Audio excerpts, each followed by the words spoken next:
Hello, farming enthusiast. Welcome to my YouTube channel. My name is Nelly Bernard. In case you're new here, welcome. And please remember to subscribe. In case this is your first time coming across my video, I go by the name Nelly Bernard and I showcase different ventures in agriculture, may it be livestock keeping, may it be farming, or the crops. So guys, in case you love agriculture, you're in the right space. So stick around for today's episode. So guys, on today's episode, in case you are one of my viewers, I've always shown you the progress of my home village farm. And today, being the last week of May, I want to show you a recap of the progress of the farm. As you can see right behind me, you have some maize. And I want to show you the progress that we have so far. So like you can see, this maize is really doing so well. Although it's irrigated maize, you can see we have a connectivity to water. So we are using sprinkler irrigation because this is just like a small plot just near our home. The one that we use for as a food crop. So this is not for commercial purposes. It's just for our own food at home. So this is a savo maize. So generally this is Meru. The most of the varieties really do well in this climate because it is quite a warm climate, and most of the crops really do well in our region. So this is maize. I just came across this maize somewhere in the Rakanidi, and then I proposed that we do this savo, and it's doing so well. You can see it is double cover. You can see it has two cobs, this one and this one, and they are all doing so well. So we planted them in February, March, April, May. So, and you can see they are doing so well. No, it was not February. We planted them in April ndo time ya mvua, so zilipandwa Feb. Yeah guys, so we planted them in February around there, and you can see they are doing so well. So this is the long rain season, but for now the rain is not raining. We are in May heading to June. So this is the progress of the farm. So I want you to come along with me and as we recap how our farm looks like. So come along guys, as you can see, I always insist that your farm as an agriculturist, as a good farmer, should always be clean. You can see how the farm looks clean and our soil is well moisturized. The whole farm looks clean because we controlled our weeds and our farm is completely clean. So it's always important to maintain the farm weedless so that the nutrient will be concentrating on the crop establishment and development, and with that you will be able to harvest huge yields. You'll not be saying, oh, I don't harvest much, and then when I come and visit your farm I find that it is full of weeds. So that is one of the secrets that makes us really produce enough yields when it comes to maize. So maize is a very popular crop in Kenya. It is a major staple food in Kenya. In case you are a Kenyan, you must have come across ugali. You must have interacted with ugali in one way or another. People even from outside countries come to Kenya and they want to taste ugali. To be specific, that is the meal that they really love tasting. So it's like a staple food here. So that is why you always see me shooting content on maize farming, because it is something every farmer, whether rich or poor, whether you have a small farm or a big farm, it's something that every farmer really practice. So that is why you always see most of my videos I'm saying our farmers maize. It's like every season here in Meru, you must have to do maize. So come along guys. In case this is your first time seeing my videos, this is our biogas plant. That is where we get the cooking energy from, biogas from the animal manure. And with me here is a very big space full of napier grass for our livestock. We are dairy farmers, as much as we also crop farmers, we also do dairy farming. That is why we can see we have a lot of Napier. This is where I take the chicken manure. I also have chicken farming. So here is some chicken manure. And also the animal manure. So this is farmyard manure, to be professional. Yes, so that is how basically our farm looks like. Full of good Napier and very nice variety. We are also trying to establish some super Napier. The farm, you can see how our farm looks like.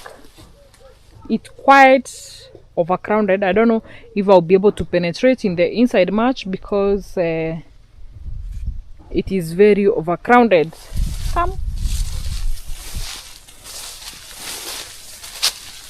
So here we have done some mixed farming.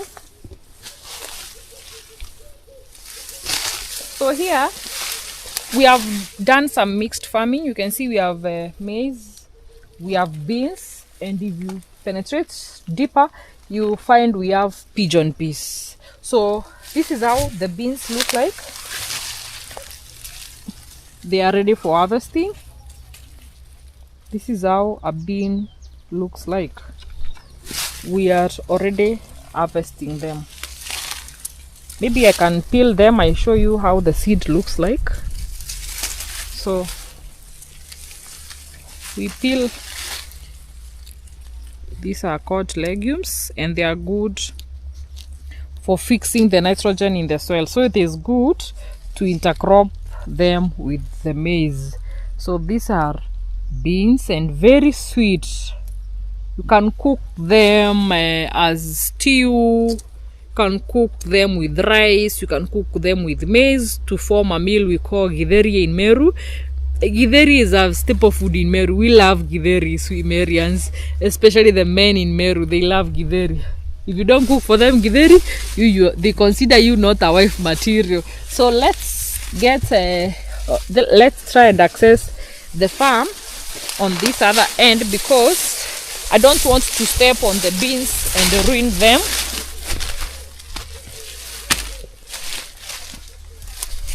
Yes, you can see the way our beans have really grown.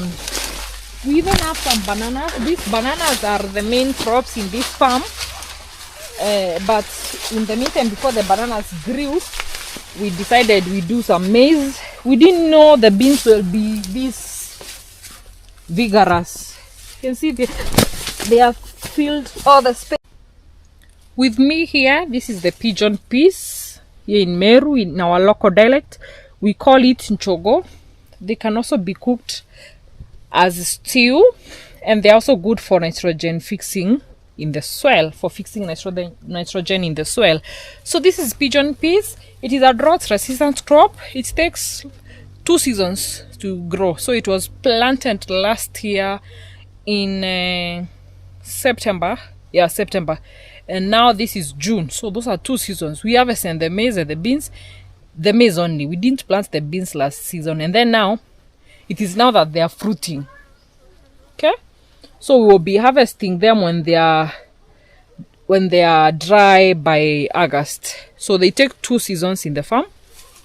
That is the short rain and the long rain season for them to completely establish. So what we normally do here in Meru, we don't plant the pigeon peas alone in the farm.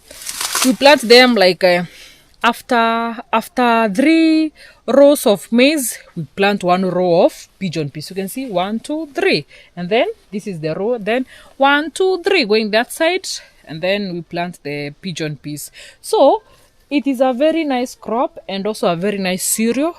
You can do it with stew, you can do it with rice, you can also do it with githeri, that is maize. Yes, and people in Meru love this. Kitambo, it was known as food for the poor because it really does well in arid and semi-arid areas. So it was considered as food for the poor.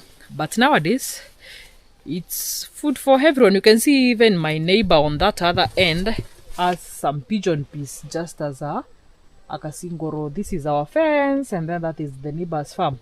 they also have like a row of pigeon peas. So it is a common crop here in Meru. So let's try and go deeper here.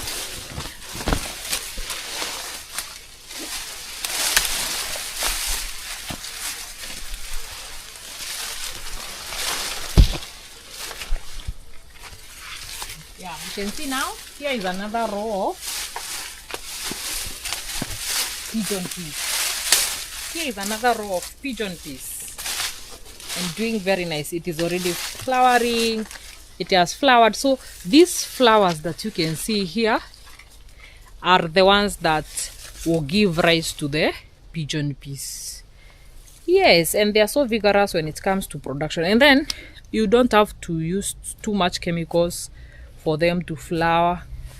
They are just an easy crop to manage. So in case you are a farmer, you don't have much capital, you can rely on such crops, rain-fed crops that don't require much of your time or much of the inputs.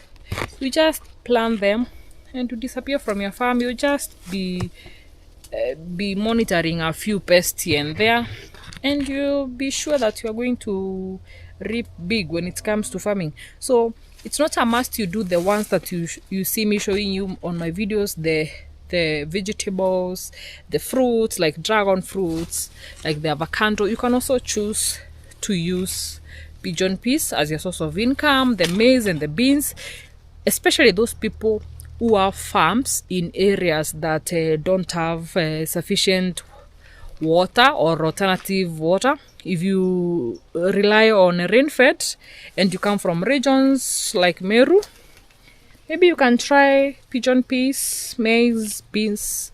They will also give you some nice margins in the market. So I think with that, we can now walk out of the farm happy, having taken notes. So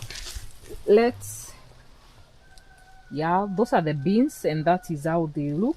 Show them clearly how they are overcrowded. See, the way they are covering, it acts as a mulch to some extent because it covers the soil. So the soil is not able to get direct sunlight because of that. And then here on the fence, like I always tell you, we are dairy farmers, so we must utilize every part of our land. So this is Caliantra. It is a very proteinous plant. We feed it to cattle to improve the milk production. So we make sure that we have utilized our farm to the fullest, because again we also have a very small farm.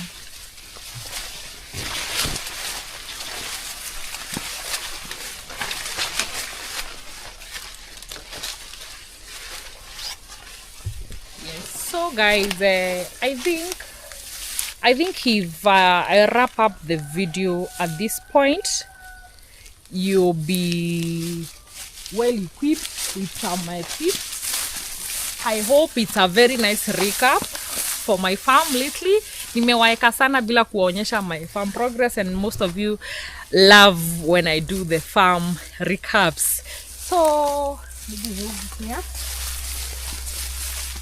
So guys, from our farm to your screens or to the market, maybe you get to eat the maize from our farm. And I'm always encouraging farmers to really focus on agriculture. I always say in this channel that agriculture is my culture. I don't know what you're waiting for. I don't know why you're not making it your culture, guys. Who said that farming is boring? Who said farming is for the poor? Do you know whether you are rich or poor, you need food on the table? And where will this food come from if farmers will not farm for us, guys? It's the high time you really embrace agriculture so that we can make food for our nation, and you begin by being personally sustainable for your food. And then that is how we will meet the sustainability as a country. So for my fellow youths, I really encourage you to maybe lease even a small plot of land and try practicing agriculture, and you reap big. We don't have to rely on jobs every time. It's good at least you have a kind of hustle because with farming you can never go wrong. Sometimes God blesses the farmers because of the effort that they really put into this soil. So you find that sometimes the prices in the market are fluctuating, especially for the maize. You find sometimes you buy maize at 1 kg at 30 bob, at 40 bob, at 50 on a good season. So never lose hope as a farmer. Always embrace farming. Mostly this coming month, June, is a farmer's day. Try and go to those agricultural shows in your areas. For Meru, it is June, May, yeah, June. So try as a farmer and visit those agricultural shows. They are very educative. You know, gone are the days where extension officers used to do farm visits. So it's good you go to agricultural shows. You meet agronomists, you meet people who can advise you, you meet other farmers, you get to hear their success stories, and by that you'll embrace farming and you'll love farming and we'll have a society that is rich. Because I always hear my mom says that if your stomach is full, that is riches enough riches. You don't need all the money in the bank, all the money in the world to be rich. If you are sleeping hungry, that's the way that you can say you are poor. But if you can put food on your table, especially from your own farm like us, that's a blessing enough. So guys, I think if I wrap up this video at this point, I will have given you justice. I've shown you our farm, I've toured you the whole farm, although sitaweza kuingia huko ndani sana. Okay, again, I don't want to spoil my hair so much. You know, as Gen Zs, we must slay in the farm also. So it's so tricky to walk inside the beans plantation because the beans are all over. I might destroy some of them. Yeah, so guys, don't forget to like this video, comment down below, and subscribe to my YouTube channel for this and much more episodes of Farming with Nelly Bernard. So till next time, it's bye bye. And guys, don't forget to comment what venture you'd love to see next. See you in the next one. Bye.